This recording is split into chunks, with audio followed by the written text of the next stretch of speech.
C'est une stratégie de défense peut-être.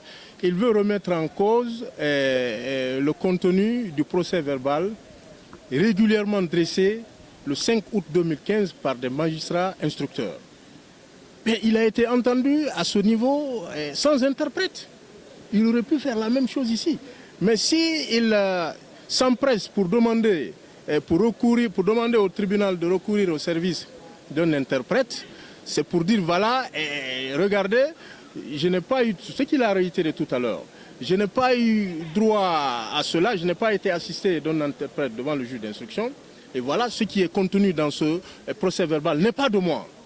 Or, de question en question, on est parvenu à lui arracher purement et simplement tout ce qui était contenu dans ce procès verbal. Il a reconnu.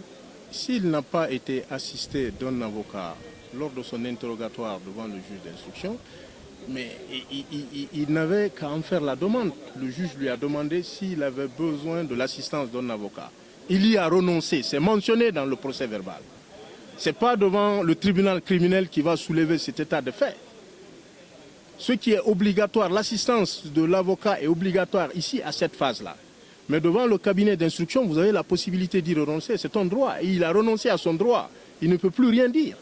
Voilà, on lui a demandé, on lui a posé la question de savoir. Et je suis convaincu qu'on lui avait demandé également s'il avait besoin de l'assistance d'un interprète. Il a dit qu'il pouvait s'exprimer ainsi. Mais ce n'est pas devant le tribunal qu'il va demander les services d'un interprète.